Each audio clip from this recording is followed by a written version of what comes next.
geval heel uitstekend Vlaams. I think we should start.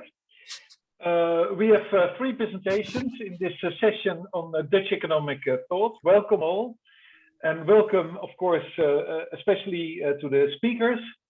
I think I just give, without further ado, the word to Bert Tieben, who will talk about the early history of Dutch economic thought. You want to share a presentation, Bert? Yes, I do. So I will just share my screen. There we go.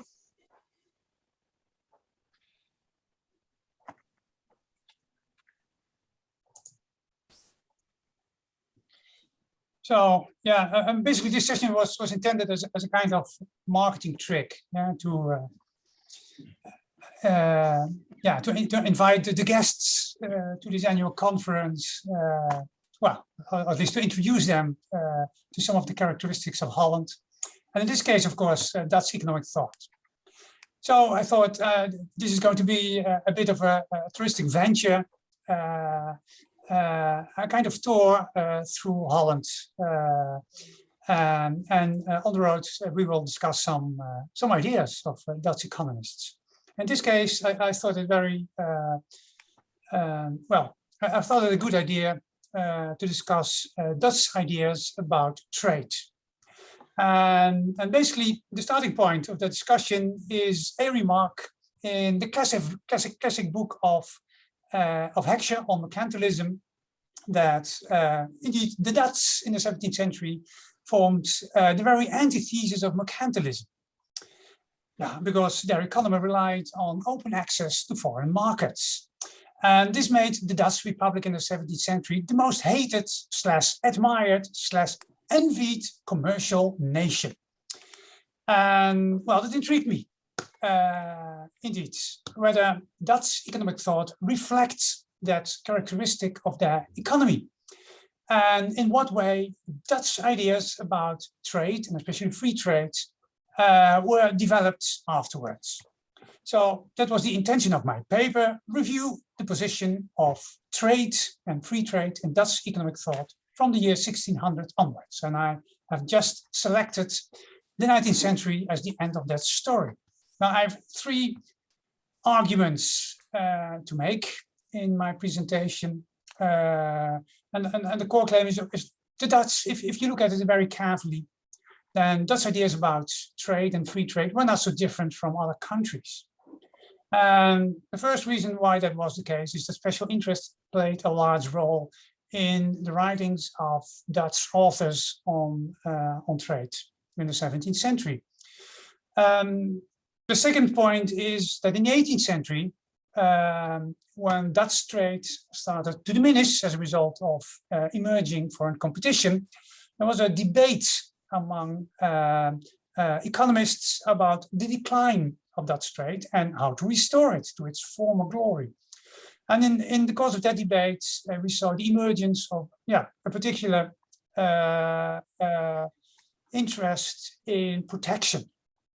And then finally, of course, economic liberalism, the rise of economic liberalism as a doctrine. And in my opinion, that was a typical characteristic of 19th century Dutch economic thought.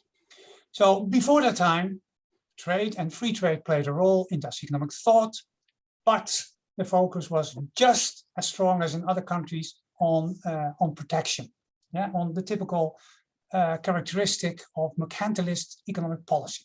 So that's my main argument. Let's start in the beginning. As you know, the Dutch are famous for their pictures. So let's present 3 of the main characters in my story in terms of their pictures. In the middle, you see this shy young man, Pieter de la Cour. Bert, are you shifting your slides, because the slides are frozen? They are frozen. We are still on the first. I am on a different page. So perhaps you can unshare your screen and then... how about this? Yes, that's fine. Thank you. That's fine. Now okay. It works. Now, 3 pictures, 3 men: Dirk Graswinkel, Pieter de la Cour, and Elie Luzac. 3 authors of economic tracts of the 17th and 18th century. And in my opinion, 3 beautiful pictures. And in the middle, you see the shy young man, Pieter de la Cour, a trader in linen from the city of Leiden. And on his right, you see Elie Luzac, a bookseller from Leiden. And the interesting thing is you can admire the pictures in the city of Leiden, in the beautiful museum, the Lakenhal, that used to be the trading hall of the linen manufacturers, especially so the location where Pieter de la Cour did his trades. And you can go there, and it is a wonderful museum. If you had been here, it would have been an occasion for you as a touristic outing and admire his picture there. 3 books on trade, and what characterizes the work of these 3 men is basically the focus on the necessity for free trade, but as an instrument to further the special, or let's call it sectoral interest of these 3 men. So in the work of Graswinkel from the 17th century, there is a compelling argument, and his focus was on the corn trade, to let supply and demand regulate the corn market.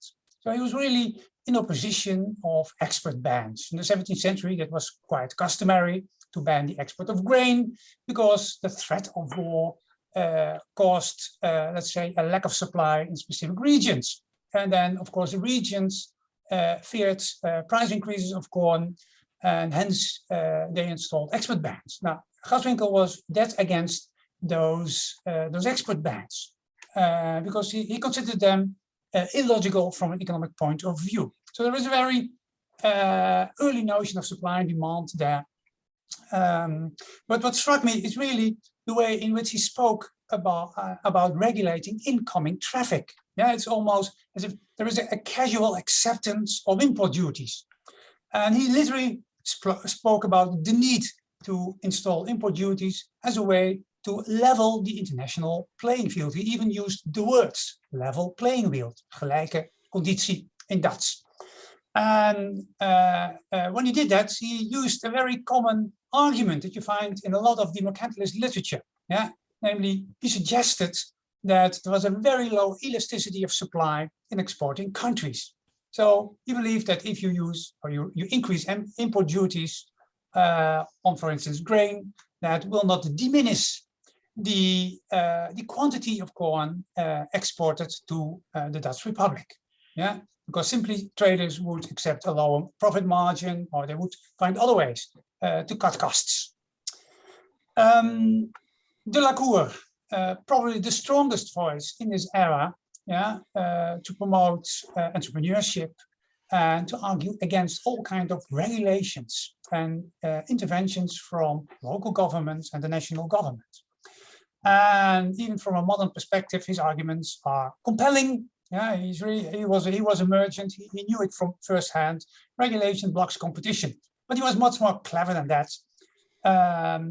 He argued that regulation also was aimed at maintaining quality of products like linen, his own trade. And the consequence of such regulations was that entrepreneurs did not have the liberty to set their own price and their own level of quality. He says there is demand for products with lower quality, yeah, and that is okay as long as prices reflect quality. But as a result of regulation, that was simply impossible. So the argument was drop those regulations and let entrepreneurship blossom. So a clear call for more liberal markets.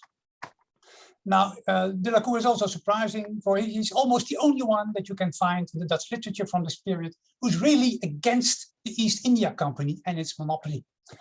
Now, in spite of all those ideas, he did accept import tariffs. And why? It was almost a practical argument. Firstly, he didn't really believe that high import tariffs were sustainable as a result of, yeah, it simply means that you make costs higher for your own country. But also the normal reaction in this time against, let's say, impositions or opposition to trade was going to war.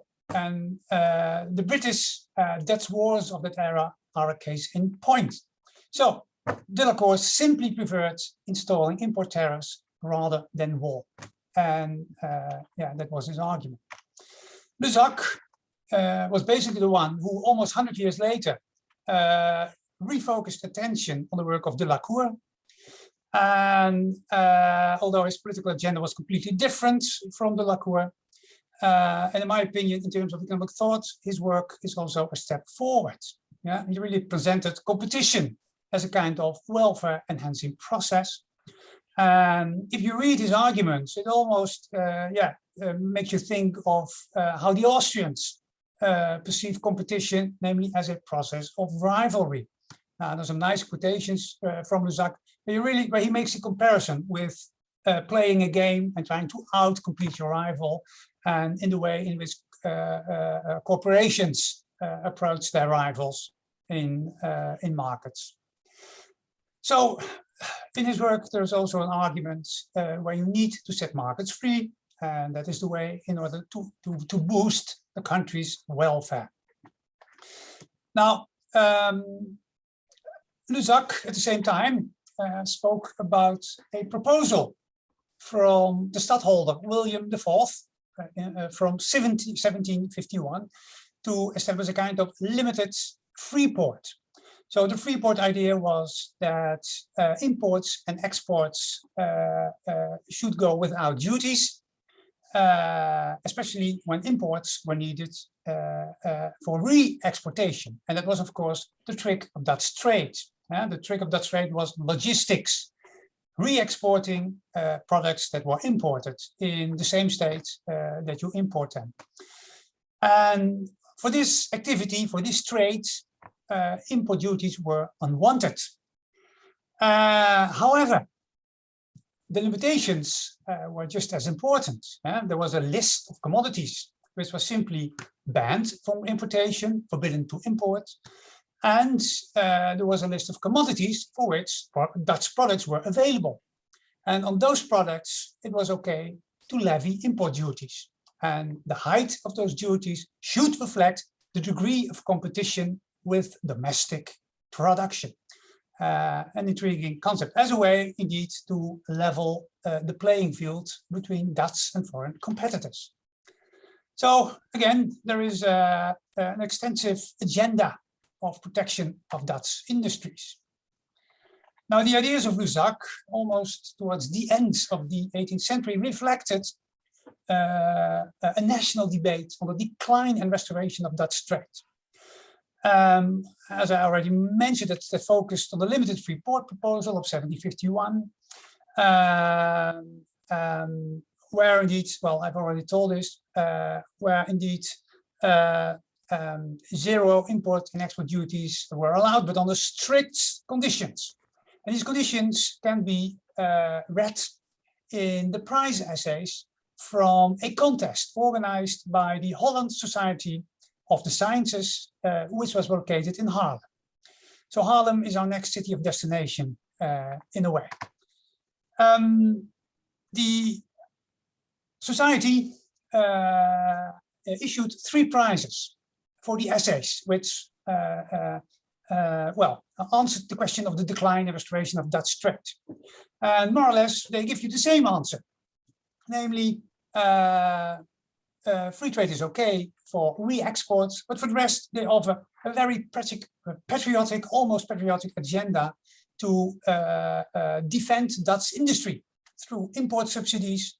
Luxury was, of course, an issue because imports of luxuries meant a loss or an export of capital. Hence, these essays promoted high taxes on the consumption of luxuries. Another intriguing part of these essays is that they tried to protect the trading secrets of Dutch merchants. They believed that it was wrong to hire foreign employees because then you train foreigners. Well, basically in the secrets of Dutch trade, and then they go home and use those insights, well, to organize similar trades in their own country. So one of these men, Adriaan de Rogge, even proposed to simply fire all foreign workers in the Dutch Republic. Moreover, they found that scientists, they were much too open in their publications about science, and then foreigners would simply profit from those scientific discoveries made in the Dutch Republic. So they simply called profit from the work of foreign scientists, right? And be secretive about your own scientific discoveries. Now, and finally, Van den Heuvel, who won the gold medal in that contest, he promoted the installation of an economic branch of the Holland Society of Science. And that economic branch really had a patriotic goal. That was to boost Dutch industry, so that citizens could become a member of the economic branch. They would collect money in order to form a fund. And with that fund, they would finance all kinds of activities to boost Dutch industry. So there was a clear agenda there for industrial policy aimed at the restoration of Dutch trade and industry. Then the final step, the rise of economic liberalism. And then we make an outing to The Hague. There you will find, for Dutch, in Dutch terms, there's this huge monument of independence. And that is the independence of French rule in 1813, when the Kingdom of the Netherlands was established. Now, on this monument, you will find this picture of three men, and in the middle there is Gijsbert Karel van Hogendorp, one of the heroes of the Revolution of 1813, who brought back Willem I as king of the Dutch kingdom. Now, van Hogendorp is not only a political hero, he's also known as the godfather of Dutch economics because of his quite extensive knowledge of the economic literature. And in a sense, he can be seen as a proponent of economic liberalism and a first step on the way to professionalization of economic theory or economic science in the Netherlands. Now, the interesting thing is that Van Hogendorp admired both Smith and Forbonnais. Yeah, so he's 1 foot in the liberal camp and 1 foot in the industrial camp, so to speak. And another thing that we need to know about Van Hogendorp is that he was not a theoretician. Yeah? He was more of a politician than a scientist. And basically we know him for his 10-volume collection of advisory reports to the Dutch Parliament, Contributions to Statecraft in the Kingdom of the Netherlands, published from 1818 to 1824. Now, what do we find in Van Hogendorp? A very subtle promotion of economic liberalism. It's very clear that Van Hogendorp, as a politician, reflected contemporary conditions and adjusted his policy advice accordingly. So in 1870, he observed that throughout Europe, in the period after Napoleon, protectionism was on the rise. And that led him to formulate an agenda of industrial support. So he said, of course, I prefer free international trade, but given that other countries install all kinds of protective measures, that is what we need to do in the Netherlands as well. So he promoted the states, or I argued that the states should be involved in the process of knowledge dissemination and innovation. He said that the state should organize all kinds of prize contests. He argued that the state should act as a launching customer to give a boost to Dutch production. And he even said that domestic production in the Netherlands was a national interest. Hence, export premiums as a boost for domestic production were validated. So a whole agenda with protective and supportive measures. Now, 10 years later, the tables turned in Europe, and there was let's say, economic liberalism was on the rise. And hence Van Hogendorp adjusted his policy agenda. He was much stronger on promoting free international trade. He argued that those patriotism policy measures were ineffective. He even said that the economic branch, of which he himself was a director, was also ineffective as an instrument to promote industrial production. And basically the only thing which he kept, or which he allowed to remain in terms of protection, was export premiums, but only as a temporary premium, as a temporary measure, and as low as possible. Now, finally, Van Hogendorp paved the way. Sorry, we need this image. Van Hogendorp paved the way to economic liberalism, which became really a dogma in the 19th century in Dutch economics. And if you read the major works of economists from the 19th century, and I just present you Simon Vissering and Nicolaas Gerard Pearson as two of the most important examples, you will see that they start to promote free international trade as a dogma, which allowed no exception. So another example is one of the first textbooks in economics written by a lawyer, De Bruin Kops. And there is a chapter in his book on protection. In fact, it's the largest chapter. And it simply argues, it gives you all kinds of arguments why protection is bad for the economy.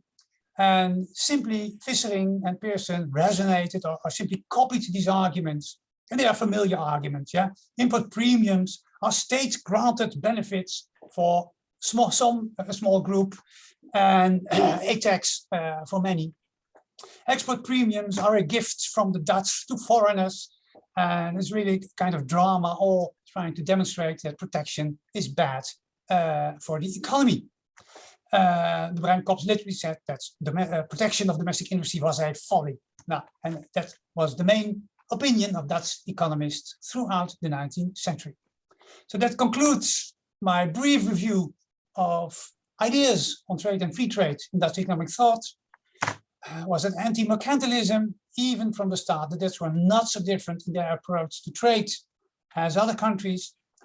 In the 18th century, the Freeport proposal really worked as a catalyst for the development of national industrial policies, all focused on that question, how to restore Dutch trade and industry. Van Hogendorp is the intriguing transitional figure in the development of Dutch economic thought, linking the old Dutch Republic to the new Kingdom of the Netherlands.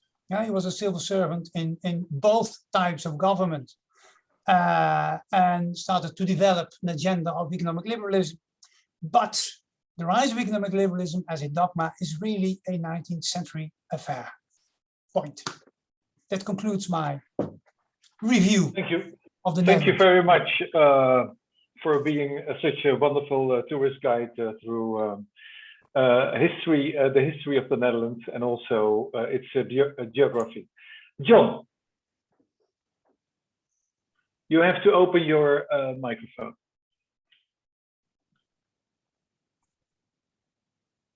You still have to open your microphone.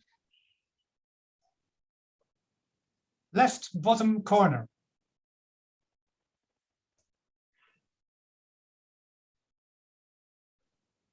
Okay, I'm so sorry, Bert. My window went missing. Thank you so much for the tour as well, Bert. You make me feel like I got a little bit of Leiden in there that I had hoped to have. But more seriously, I really hope you will publish this in some place very visible to historians of thought, because as somebody more interested in the English tradition, I'm always wondering, how do the English and the Dutch traditions fit together? And I don't find very much, honestly. So I very much hope that you will publish this someplace prominent. I have one question, which is on Delacour, and I didn't understand the point that he prefers tariffs over war. I can imagine somebody saying that with very different ideas in mind. Is it that you prefer negotiation to war? Is it that there are different means to a balance of trade surplus? So I just wanted to know a little about that. Yeah, that's a valid question. Well, the point was, of course, in 1651, there was the Navigation Act in England, which really helped to protect British industry. And it was a great obstruction to Dutch trade, since Dutch exports to England were only possible on British ships. So the result was the first British Anglo Dutch war. And that is what Delacour meant.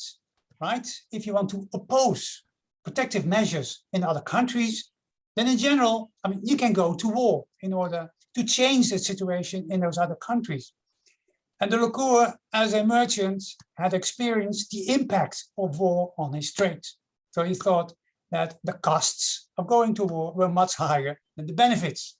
And this is why he said, well, if we want to respond to protective measures in other countries, then I prefer simply copy that policy in our own country. So use import tariffs or increase them as a reply, rather than send out your naval ships to correct that policy. Thank you so much. Other questions? We have room for Erwin. Yeah, but thanks a lot. I'm intrigued by this 1813 or 1815 sort of turning point. Yeah. And I wonder whether, say, questions of empire versus nationalism play into it, and whether the sort of reference or the rhetoric changes because of the new status that the Netherlands acquires after its renewed start at the early 19th century. And then in your response to John, it also struck me that the thought in the policy proposals of de la Cour apparently were sort of a response to what was happening outside, right? So now we often say that, right, the Dutch economy is so linked to the German one that we don't really have that much of an independent economic policy, or haven't had one for 25 years. So how important, I would also be interested to hear how important that dynamic is historically. Like when can we speak of independent economic policies? Can we still do that in the 17th century versus in the 19th century and so on? I don't think that in the 17th century that there was a strong notion of a national policy, especially not in the Dutch Republic. I think what de la Cour more had in mind was the policy of his hometown, Leiden in first instance, and the policy of the province of Holland in second instance. And his two main works really focused, firstly, on the economics of his hometown, Leiden, and then secondly, the economics of the province of Holland, simply one of the states of the United Provinces. So what he had in mind was not really this goal of a national policy. Yeah? The mindset was quite different. That changed, of course. If we make one huge leap to 1813 and 1815, yeah, then we had the Kingdom of the Netherlands. And of course, that started to play a large role in the policy approach. Van Hogendorp was one of the most important economic advisors of the king, Willem I, but that influence only lasted a few years. And then the king started to follow his own track. Yeah, he was much more pro-industrial policy than Van Hogendorp. And this is probably why Van Hogendorp had more impact on Parliament through his advisory reports, which were really written for Parliament and a reflection on proposals for laws and whatnot, than as an attempt to have an influence on the king. Yeah, he really felt that the power of the king was too much, and that parliamentary control was in need there to counter the policies of the king. So it was a complex situation where basically Van Hogendorp tried to salvage something of his ideas as a result of the power of the king. And then there was the additional complexity, of course, that in 1815 the kingdom was formed as a union of what is now Belgium and the Netherlands. And in the southern parts of the Netherlands, so in Belgium, industrialization was far ahead of the northern parts. And they also had a different preference for the type of policy. So they had higher tariffs, they had a better industry. And it really set Van Hogendorp to think about the type of industrial policy needed. Yeah? He wasn't one of those who was longing to restore the old carrying trades as the heart of the Dutch economy. He really saw the economy is changing and we need to adapt. Industrialization, in other words. Thanks very much. If someone has a quick remark, there is some space for a quick remark, and otherwise we turn to Erwin. Thank you very much, Bert, for your presentation. Um, and Willem. So yeah. I'm sorry. I'm sorry, Willem. I should have said Erwin Dekker and Willem Cornax are both presenting on Elizabeth van der Dorp. we see here. And I don't know who is going to present, but my sense is that Erwin is starting. Okay. It's the other way around, Harro. So okay. I'm sorry. Willem will start. I will conclude. But, okay. Go ahead. Thank you very much, Harro, for this opportunity to present our research into Elizabeth van Dorp.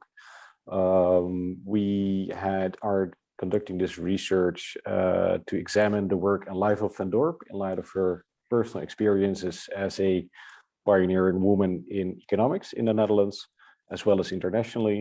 And she has been, for a large part, if not all of her life, she's been part of what we can call the Austrian school. And this presentation summarizes or presents and/or introduces the preliminary results of our examination. Let us first explore who van Dorp was. Basically, she is a woman of many firsts. She was the first female lawyer at the Supreme Court to successfully defend a case there. She was the first female economist in the Netherlands from the midpoint of the First World War. She was a leading voice in the Dutch suffrage movement, first female to head a party in parliament, and so on and so forth. She comes from a very well-off or well-to-do Remonstrant family in the east of the Netherlands. She studied literature at Leiden University and was encouraged to switch to law. And she obtained her doctorate at Leiden University in 1903. In the meantime, she was already advising divorced women and their children in matters of divorce, already showing her interest in the more social aspects of the role of women in society. During the 1910s, she turned to economics, as just mentioned, and throughout the 1920s and 30s of the 20th century, she would become a prominent economist within the Netherlands and partly also internationally. For our research, we were able to draw on the quite extensive personal archive that has been digitalized by Atria. This is the Institute on Gender Equality and Women's History in Amsterdam. This includes many, many personal documents and is an absolute treasure trove to work with, especially her diaries. And these diaries are quite interesting because they also paint a picture of what it is for female students in the last years of the 19th century and early 20th century in Leiden, and of course, in particular at Leiden University as well. Apart from these personal documents, we drew on the work of Plasmeyer and Vase as well.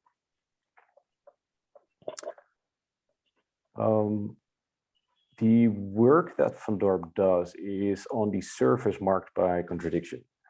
She has staunch liberal views on economic matters and more than often provides principled defenses of liberalism throughout her career, both in parliament, but also in her economic theoretical work. At the same time, she has conservative views on the economic rights of women, which is then combined with a traditional image on the role of women in, for instance, the family. She is, for instance, known to have opposed her socialist counterparties within the feminist movement on the grounds that ultimately those policies or their ideas would lead to the destruction of the family, which she then heavily opposed. However, simultaneously, she is also a proponent of equal voting rights for women. Let's focus a little bit first on life for female students at Dutch universities. And this can mainly be characterized, especially at Leiden University, as being tolerated there. There was a prominent place for these women. There were not many of them, as you can see, and of course, there was not really a distribution that could be called, or a division that could be called equal over the different subjects that one could study at the time. Most women in Leiden would either study literature, law, or history. And almost without exception, the women at Leiden University would come from privileged backgrounds. And this will later on play a role in the split that van Dorp will lead within the feminist movement. These women would usually, as was done at Leiden University, they would form several groups or they would form on their own universities or within their own cities, they would form women groups to further the rights of women, both socially and economically. Leiden in particular had a strong support within the local professorship, and also the local elites were heavily supportive of the work that Van Dorp and her friends were doing. And it is within that environment that Van Dorp then plays a very important role. As just mentioned, the feminist movement existed of very loosely organized groups of women in different cities, reflecting their particular backgrounds. The aforementioned important role that Van Dorp would ultimately play starts by a question from a Russian emigre von Uxel Guldenbrand on the membership of men of their feminist movement in Leiden in particular, but also more broadly spoken in the Netherlands. And this led to discussion on within these semi-autonomous groups, ultimately resulting in the split. And the split was formalized by Van Dorp and Frank and Diesering in their 1907 pamphlet. And the Van Dorp-led movement can be characterized as a conservative one, although sometimes, and we do this in our paper as well, it also is referred to as a moderate movement. Let's examine briefly the line of reasoning that Van Dorp used to pursue a more conservative feminism. There's basically three lines of reasoning that can be found, or you could say there's three elements of reasoning. The first is that she was convinced that a heterogeneity of voices within a women's movement would ultimately further the movement as a whole. You could say this is sort of an economical argument in the sense that competition ultimately leads to a better product for the general populations. In her inaugural speech for the Bond voor Vrouwenkiesrecht, she reveals an influence by the German thinker Gertrude Bäumer. Bäumer stressed that there are biological differences between men and women within the social roles that grew out of, and that these differences within the social roles, then out of those, there grow also social differences. And Van Dorp specifically mentioned that a reappreciation of these social roles would be in order. She accompanies this by a conclusion that is based on the division of labor. Namely, the division of labor has organically grown over time, meaning that if we want to change the economic role of women, this should be a gradual development over time. And then a third argument was that there is a distinction between the social classes.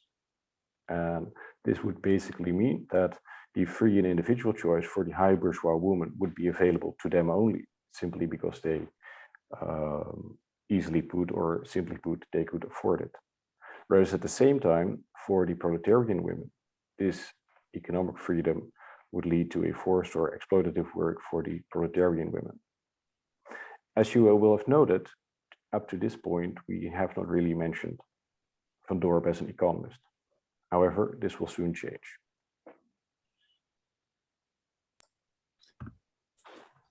Okay, I think I'm supposed to bring a kind of change to that. Thanks, Willem. So her turn toward economics, I think first happens in a 1910 debate. The Royal Society, the Society for Dutch Economists, sets a yearly policy question, and in 1910 the policy question concerned whether women should have the right to work, and also touched on the question of equal wages for men and women.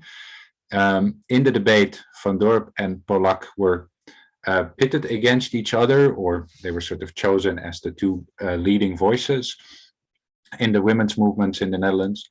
Anna Polak was a close associate of Aletta Jacobs, who we met earlier as the first female student in the Netherlands. Polak argued along what I think most easily is called liberal economic lines. So she argued for freedom of choice and the primacy of economic rights for women. So I think a part of to understand the debate of the time, it is very important to see how the different voices saw the sort of the order in which women should gain rights. And from the camp of Van Dorp strongly argued that political rights should take primacy, whereas Polak and the others very much stressed economic rights.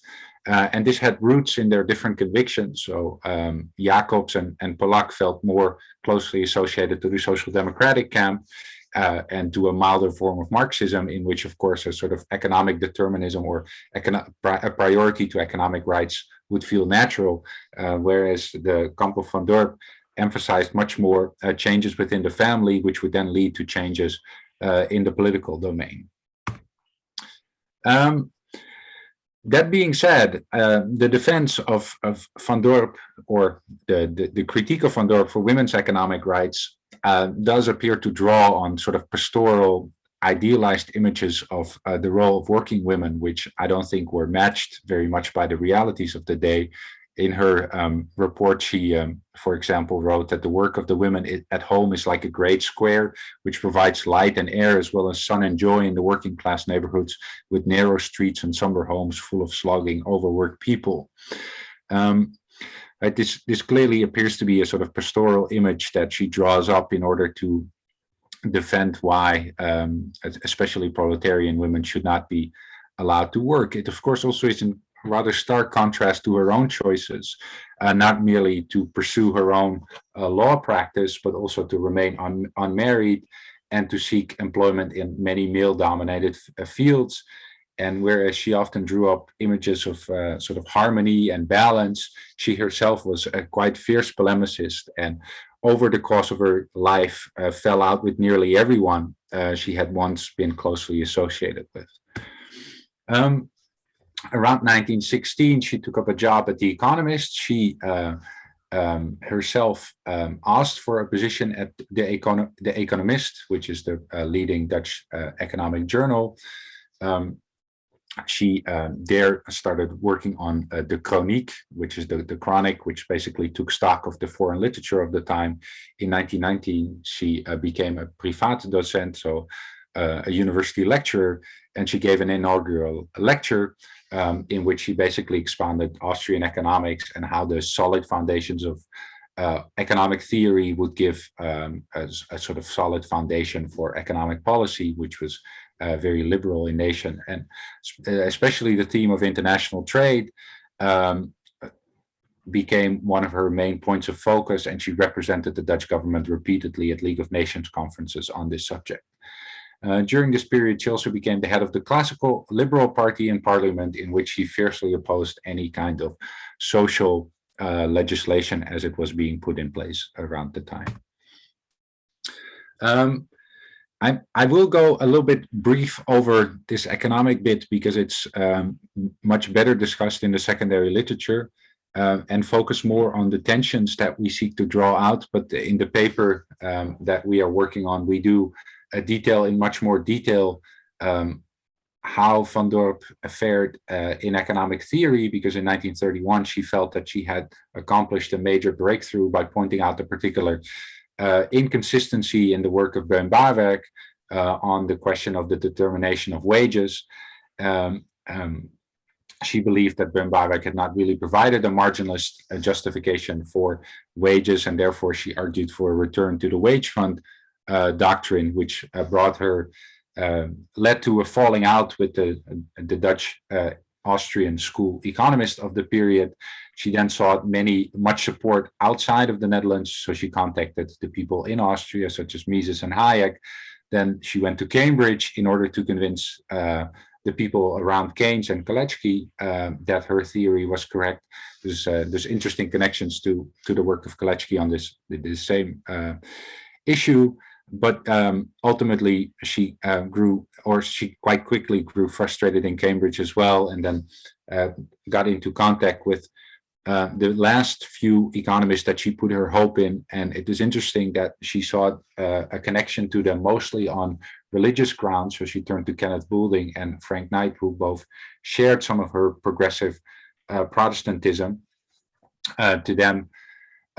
She wrote letters that were no longer as much about this particular anomaly in economic theory, but also turned to her role as a female economist, and so they're very interesting material to gain a bit of context on her own life experience.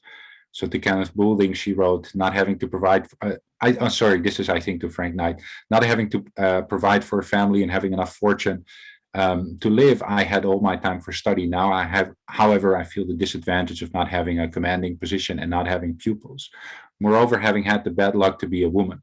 Many people think that the Lord ought not to give brains to a woman. Nothing I do, and she concludes that she went on anyway because nothing I do is mine, but that the Lord gave me a mission and that I ought to fulfill it. Now, the strong sense of mission is, I think, telling, but what is more telling from the 1930s correspondence as a whole is, I think, her desire to fit in and to find recognition for her theoretical breakthroughs, something which she never quite did. And that leads to a kind of tragic final decades of her life. Her search continues, one might say, at least that's what the personal documents seem to show. She travels to Indonesia during World War II, or in some sense, she doesn't return to the Netherlands during World War II, but travels straight on from Turkey, where she was temporarily, and hopes to find her home or her roots there because her father had started his commercial empire there. But in fact, already at the border, she's held up and it grows into a big frustration. She ends up in an internment camp. Again, the material in the archive is absolutely fascinating. On this slide, we, for example, have a book of recipes that she drew up, which has a sort of hopeful slogan that as long as the spoon stirs in the pot, there we will not give up. And the other picture shows the bag that she carried around in the camp all the time. Now, the main, I think, focus of our paper has become to make sense of the puzzles that her life poses. So her own searching, but also her journey of liberation, while at the same time her rather conservative views, both politically and economically. So this is one of the recurring images in the magazine of the foundation or the Society for Female Suffrage that she founded after the split, and it clearly depicts men and women steering the ship together. I see something in the chat. Okay, 3 minutes. I'll get to the end. And this image of harmony, in some sense, is not at all reflected in her own personal life. So it seems to be a search for a harmony that she herself also couldn't quite find. And perhaps that explains some of the tensions that we find in her work between the strong economic liberalism when it comes to trade or social policy, and alongside that, a very traditional view of the family. So that's one possibility. But I think the other possibility that I think her work shows is that liberalism posed a lot more challenges to women in this period than it did to men. And so the Bildungsbürgertum that she drew on argued for a gradualism and slow emancipation process, and it forced her to ask where women could gain most. And her early work in law was clearly focused on improving the position of women and children within the family. So I guess in modern terms, to fight patriarchy. And in some sense, I think to her perspective, at least at the time, that was more important or more promising for women's rights than either getting the vote or gain more economic independence. That was combined with the belief that the most important institution of a liberal order was perhaps the family and not the free market, as was, I guess, standard fare within the Austrian school.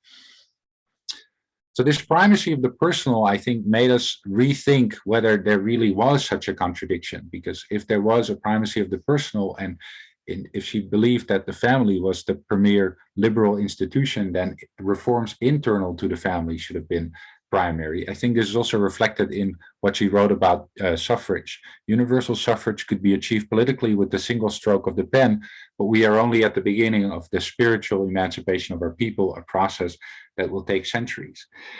Now, this is an attempt to reconcile, but at the same time, a sentence like that, I think, within Dutch history is quite problematic. It's precisely the same language that the Dutch would use to deny independence to the Indonesians because they were not mature enough yet, and they had to be given centuries in order to develop themselves fully, and then finally they could become free.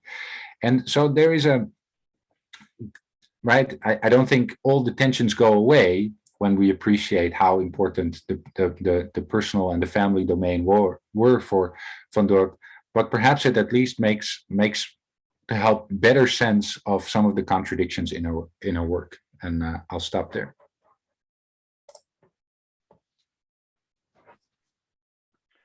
Thank you very much, Willem and Erwin, for a very interesting presentation. Questions?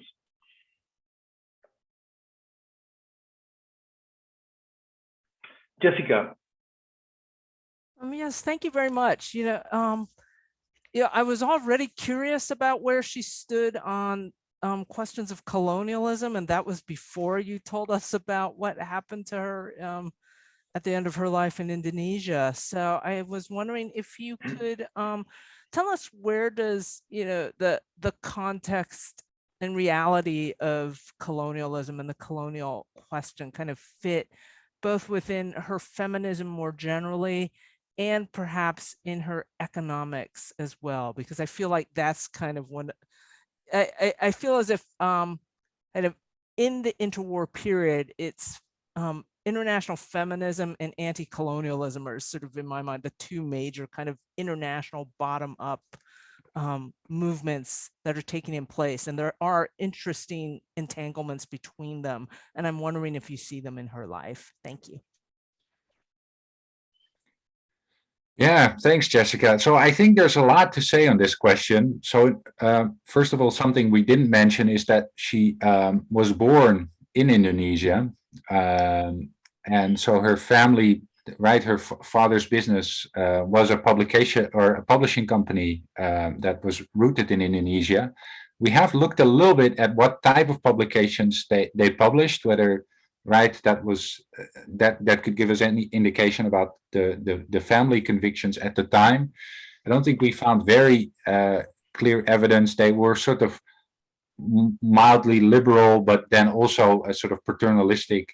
So they were certainly not radical emancipation tracts. They were also not very conservative. So they were somewhat more moderate for the time. But on the 1920s, I must say that you ask a very good question, which we should inquire into more, because I know about the final 5 years of her life, sort of, right, when she tries to return home, and then you could say there's a sort of nostalgia for where she had grown up. But of course, throughout the 1920s, she's involved with the League of Nations, and I'm not sure how she there embodies the idea of free trade. Perhaps, right? I think it's sometimes been described, the League of Nations, as intercolonialism rather than true globalism or internationalization.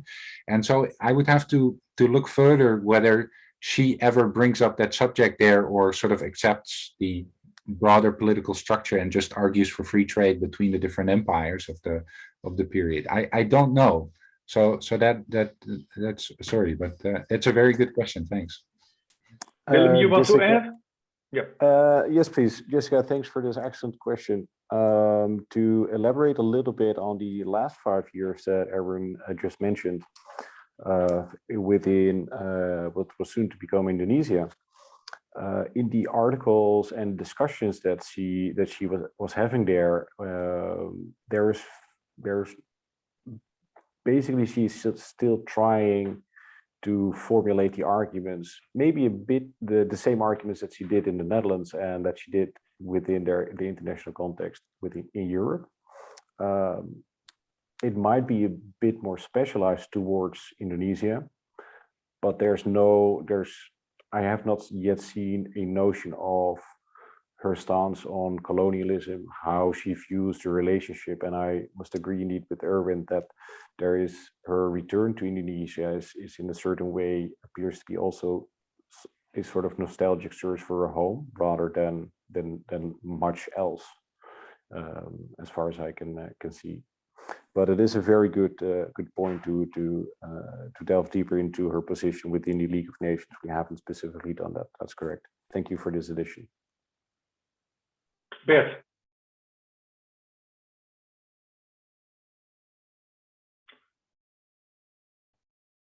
You have? Yes. Thank you. I found it. In the earlier articles on Van Dorp, written by Plasmeijer and Vase, they all emphasize that the turnaround in the 1930s, where Van Dorp becomes critical on Austrian economics, because in the state of depression, it is necessary to combat unemployment, for example. Is there anything in the archives that you have seen which sheds more light upon that question? Because you consistently present her as someone who fits within the Austrian school. And well, Plasmeijer and Vase would argue, well, from the 1930s onwards, she was almost a Marxist. What's your opinion on that economic turnaround? And is that still relevant in the story that you tell? It's almost as if other topics are more important than the economic turnaround. Yeah, well, I mean, Bert, on that last point, absolutely. I think the economics should not be our prime focus here, but Plasmeijer and Vase are flat out wrong on what they say about Cambridge. So it's typically suggested that she moved out of the Netherlands and to Cambridge and there became convinced of whatever she found in Cambridge, whether that was Keynes or whether that was something closer to Kalecki and Marxism. And it's incorrect. So she stays in contact with broadly liberal economists. That's who she confides in, right? So this is Frank Knight and Boulding, and she does fall out on a personal level with Frank Stewart and both Frank Stewarts. And so on a personal level, yes. And Mises and Hayek get completely fed up with her letters about Böhm-Bawerk. But right, she turns to Edwin Cannon as a potential ally on classical political economy and the wage fund doctrine. So she doesn't turn Marxist at all. It's nonsense. That they misread what happens there, and it's not the type of economist that she turns to. But I think the other tension that we seek to highlight now in this presentation, I think, is ultimately more interesting than this theoretical anomaly, where I think she's in some sense fighting a backwards fight, because economic theory of the time is moving toward considering the future and expectations and dynamics, where she returning to basically a cost-based explanation for wages around the wage fund doctrine. And she does give it social meaning, so I could say a lot more about how she gives it social meaning and how it's important in the 1930s in the unemployment question. But she also writes a constitutional proposal in 1937 for the Dutch state, and it's still very liberal in outlook along Austrian lines, rule of law and this sort of thing. Interesting. Willem? Yeah, thank you, Harro. Excellent question, Bert. This was a surprise for us as well. And just to solidify this surprise, also in her lectures and in her commentaries and discussions in Indonesia, there is a staunchly liberal defense of the worldview that she has, and there's no turn to Marxism. Yeah. Ariane. Yes, thank you for this very interesting presentation. I have a question of curiosity, especially on the point that she pointed that she will gain mostly within the family. Has she provided any analysis about patrimonial strategies? What I mean is, can a woman have a bank account? Can woman possess or own her house? and so on. And in the inheritance strategy, can they inherit it directly from their father and keep the ownership of a real estate? And when they inherit it, are they allowed to keep the money of a real estate? Because it's one key point of gaining equality in within the household is to have a patrimonial strategy. And in France, it was one point of Napoleon law. But when you go into the details, you see that there is no gain. So I wonder if your offer associates the gain of position within the family with a patrimonial strategy and capital strategy, if you want. And if so, if it is about money or about real estate. In fact, you get poorer when you get money and not real estate. Short answer, Erwin and Willem. Okay, yeah. The short point is that on one point she's very clear, and that is that she feels that women should have control over part of the income of the man. Right, because her model is basically a one-income family, but then the woman should have her independent control over one part of the income. So that's the one instance in which she takes a very clear stance. On inheritance, I would have to look, but it's important that some of the more political writers have described this as an ethical theory that she has, and it's much more about she calls it the geistliche, right, the spiritual development of women. And so education in some sense plays a much more essential role in the emancipation process than economic rights, and that's precisely what she falls out over. I mean, you shake your head, and I might be on your side in sort of disagreeing with her, but that's the position that she takes, right? And that's also, I think, what was illuminating to us is that there's this great heterogeneity, which in some senses is of course reflected today, but that was already present at the time. I'm checking my age just to say that you have to look at what was the framework, the legal framework at that time. Okay. Because maybe she didn't think about it because she was constrained by the legal framework, especially on inheritance. My opinion doesn't care. I want all the money and the real estate and everything. Okay. Willem, you want to add very short? I have nothing to add here. I just solely want to thank for this very interesting edition that we can look into as well. Thank you very much. Thank you. So we turn to Jan Middendorp, who will talk about bridging the gap between academics and policymaking and the role of norms therein. Jan, you want to share a screen? No, I'll just share the talk. Okay. So if you allow me, thank you very much, Mr. Chair and the organizing committee. Thanks for the opportunity to speak here.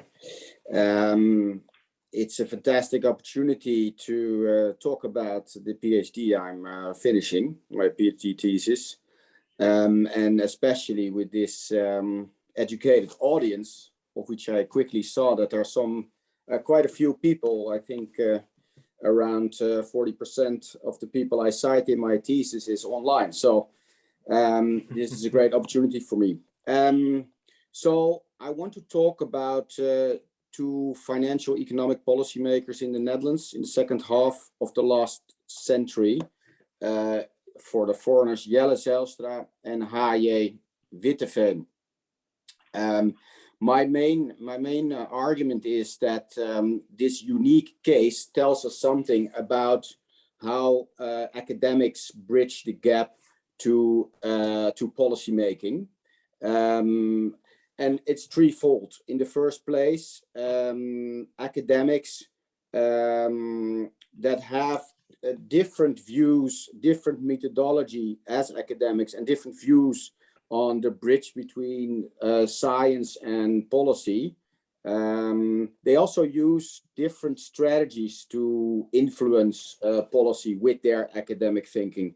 Secondly, when these academics, and that's quite unique about Zijlstra and Witteveen, become policymakers, the policy they make, the laws they bring to parliament, they reflect their academic positions, and also this point about methodology and the gap between science and policy. The last point is that actually in the 50s and 60s, Zijlstra and Witteveen were debating in Parliament and in the various other occasions where they went into debate. They were kind of debating the later formalized rules versus discretion debate formalized by Kittel and Prescott. So about these two policymakers, which started their scientific careers in Rotterdam, in the same room actually, and later Zijlstra became Minister of Economic Affairs, Minister of Finance, and President of the Central Bank. Witteveen also became Minister of Finance and Managing Director of the IMF. Once again, their case is quite unique because they weren't only academics advising policymakers, but they also became policymakers for a long period of time. Both had a very different academic grounding. You could say that Witteveen was grounded firmly in Keynesian macroeconomics after World War II, was focusing on econometrics, following the one where he read his thesis, which was Tinbergen, and Zijlstra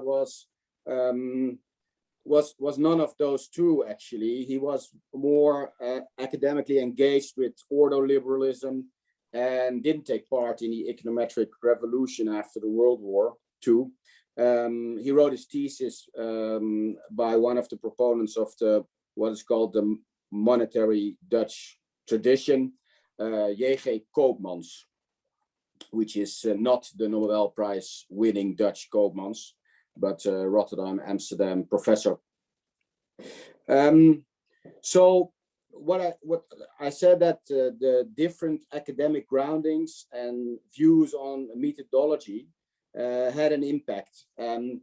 First of all, they chose very different conduits to put their academic ideas to work in politics.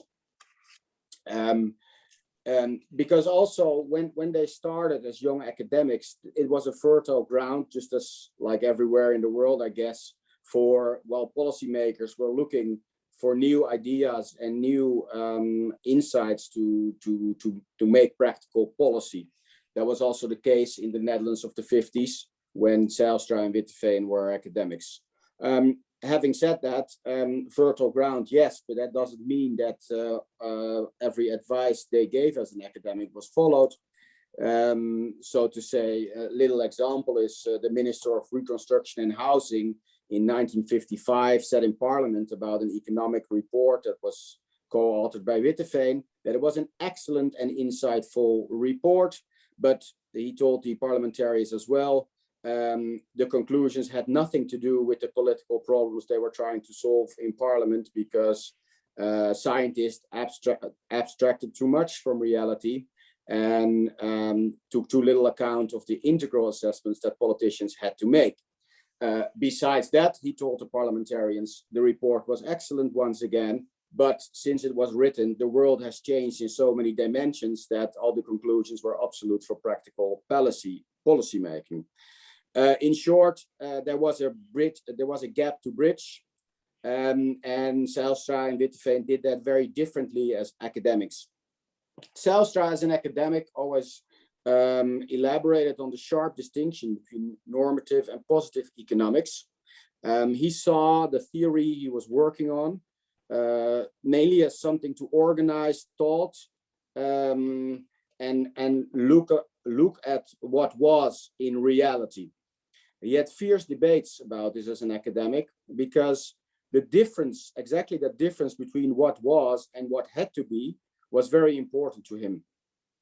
In order to shape economic policy, he thought, in addition to positive analysis of academics, there were a lot of non-academic arguments, normative arguments, one can say, that were very important.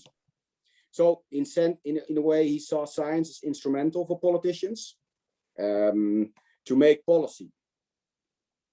it was actually instrumental for the people in power to decide. His work as an academic were therefore also mostly not really forceful conclusions for politicians to make policy on the back of. They were actually quite general and not really focusing on a specific policy advice. Witteveen as an academic was completely different. He had high ambitions about what academics could deliver to policymakers. And I think he became a real force in the 50s in the Dutch policy debates. His articles that he wrote from the University of Rotterdam, for example, on the national budgets, were cited more than any other economist in parliament in the Netherlands. And one of the other interesting things is that when he became a regular visitor to the media, you could say he was one of the first public economists as we know them right now. We have a lot of them actually right now, but then it wasn't so common. But he never let go of his firm grounding in empirical and theoretical analysis, even when he was a member of the first parliament in the Netherlands. He was a member of the Senate, so that's a part-time political function. Even then, he kept looking at his scientific analysis, and way more than Zijlstra, he trusted that the problems that Zijlstra always elaborated on in terms of the difference between positive and normative economics, and that scientists couldn't, in the end, come up with practical policies. He thought that that science could, as he said it, better let us learn us to see what dangers lie ahead in the future, and how these dangers could be found in current development in the right analysis of current developments. And obviously for that, he used the new macroeconomics and the empirical approach to bridge the gap and to be way more ambitious of what he could tell politicians to do. As I said, I think what's very important when thinking about the way Zijlstra and Witteveen transformed their ideas into practical policy, it's very important to note that they became real people with decision power about policy. Because as I said at the start, that is a bit of a difference. Actually, myself, I had the luxury of working in politics for a while working on this PhD. And as a side note, I can say that, for example, during the COVID-19 epidemic, this was very clear that science was needed, but to bridge the gap, definitely under so much pressure, is not easy. I think that Zijlstra used his budget norm to bridge this gap in a way. Obviously, after World War II, there were many different kinds of norms. The Timberg National Development Aid norm is one, quite broad, and the Friedman Monetary Growth norm is another one, which is more focused.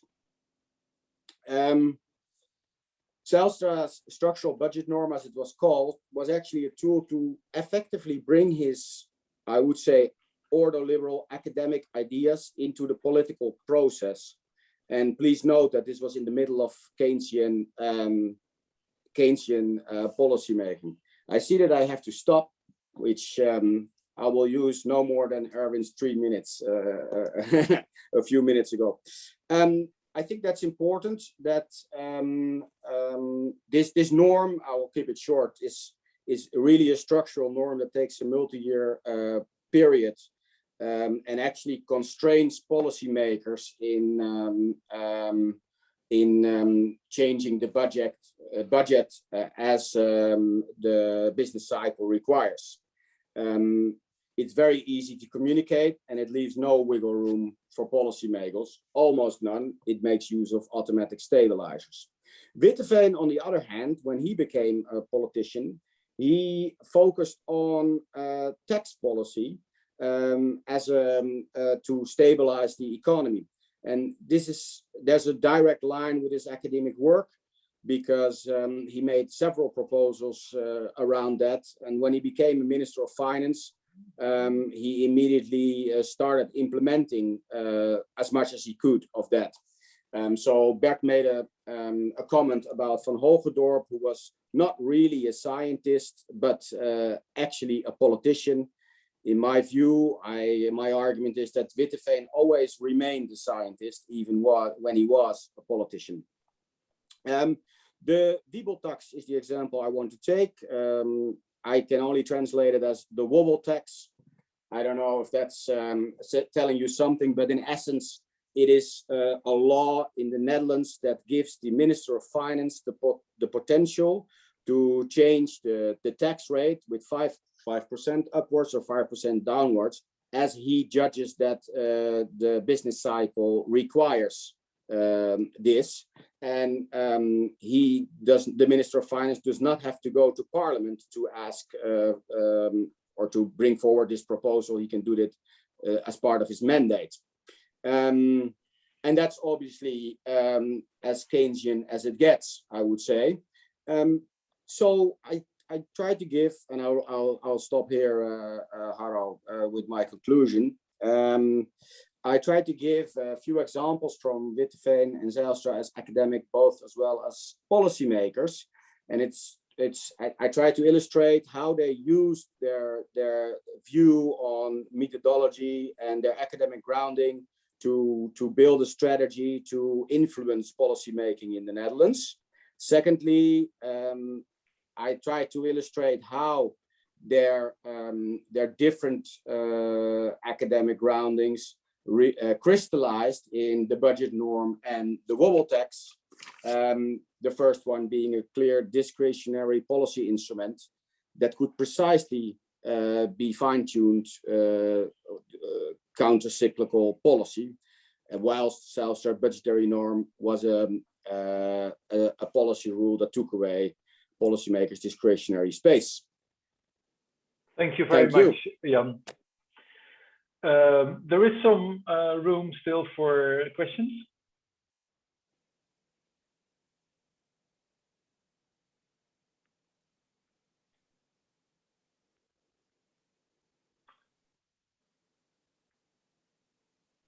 Yes, Pedro.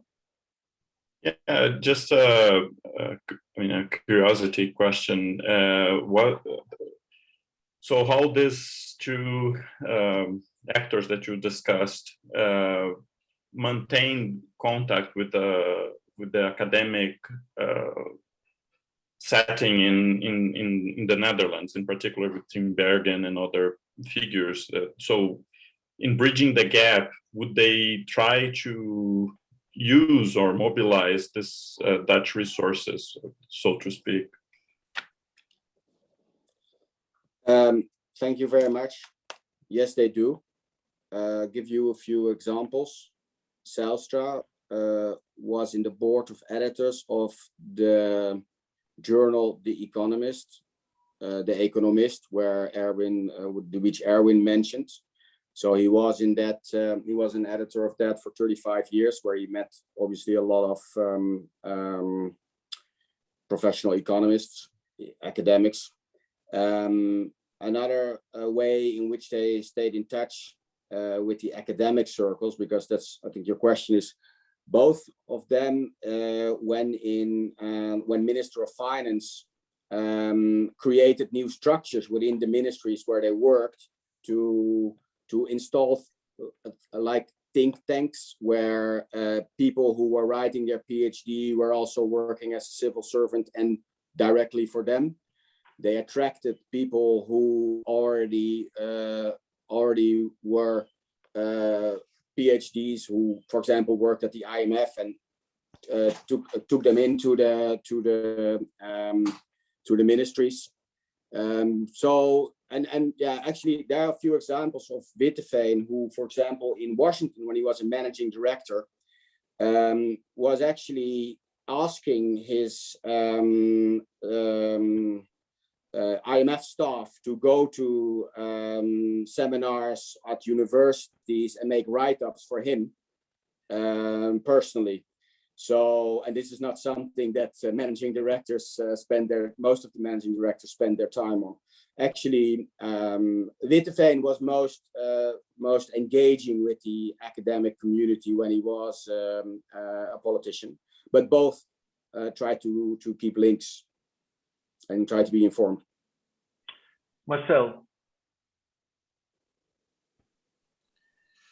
Yes, thank you, Jan, for your account, and also for the that you're quite brave in presenting your work, because we are here at an international Society of the History of Economics, and if people would read the title of your presentation, they would have expected something differently, and that is interesting of your story. What we would expect is quite a dominant role of Tinbergen in your story. And that is not what you're doing. So you're bringing a different kind of picture of Dutch economic policy, which is somehow strange or unexpected to our international colleagues. And I know I heard you speaking several times before.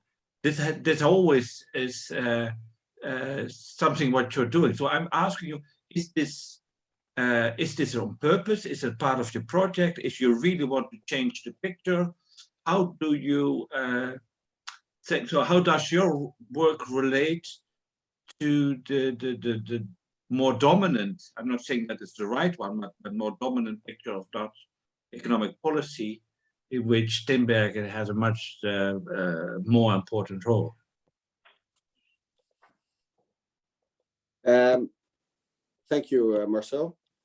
That's an excellent question. And it also gives me the opportunity to maybe to manage expectations of what people expect. Because clearly I am focusing for my work on a case study of two Dutch economists who turned politicians. So it's by no means the idea to change the picture that the outside world has of Tinbergen in this sense. And I do think that the merit of looking at this case study and looking specifically at Witteveen and Zijlstra, obviously there's a link between Witteveen and Tinbergen, but also in a way between Zijlstra and Tinbergen. But I think that the part that interests me in looking at this case study specifically, and not at so much as what you said, people will expect international, is because Witteveen and Zijlstra became decision makers, which interests me a lot, both to look at whether they stick to what they said as academics or their ideas as academics, and whether it was easier to really get things done. So my answer is twofold. I'm not trying to change the picture, and I think that in the case I'm looking at, there is merit that interests me a lot. Harro, may I just respond to that and just... Sure, but and then we finish. Yes. Yeah. So what you're saying actually about Witteveen and is that that could also apply to Tinbergen. You could ask, although Tinbergen continued to publish in scientific or economic journals, his main work was not so much to contribute to the academic literature, but actually being engaged and involved with politics. And also on an international scale. So it is. So he's closer to the other ones than you are now suggesting. Well, yeah, I'm not suggesting that there's a great discrepancy or disconnect. So that was probably my communication. I think that what you say is true, definitely, and obviously I have no. I think that the only difference I see there is that being a minister is just a little bit more political than being, for example, in the Socio-Economic Council. But I mean, that doesn't take away what you just said. That's more or less, that's why I also look, that's why I think it's interesting to look at, with this political backland behind both Zijlstra and Witteveen, both from difficult parties in their debates. Is there anything from their academic grounding? And you could conclude after looking at those debates, there's not. And I do not. I think there is a lot to see there, and also a lot to see about how they bridge the gaps between science and policymaking. So I think that's why I look at those two, and that makes the case interesting. Okay, we keep it there. If people want to continue the conversation, I think that will be in January for the Dutch, because there will be a seminar for Dutch on Dutch the history of economic thought in the Netherlands. I thank you for your presence here. I enjoyed the conference a lot, because I think this is the end of the conference, isn't it? Yeah, and so I would like to thank you all, myself for organizing, Jessica for her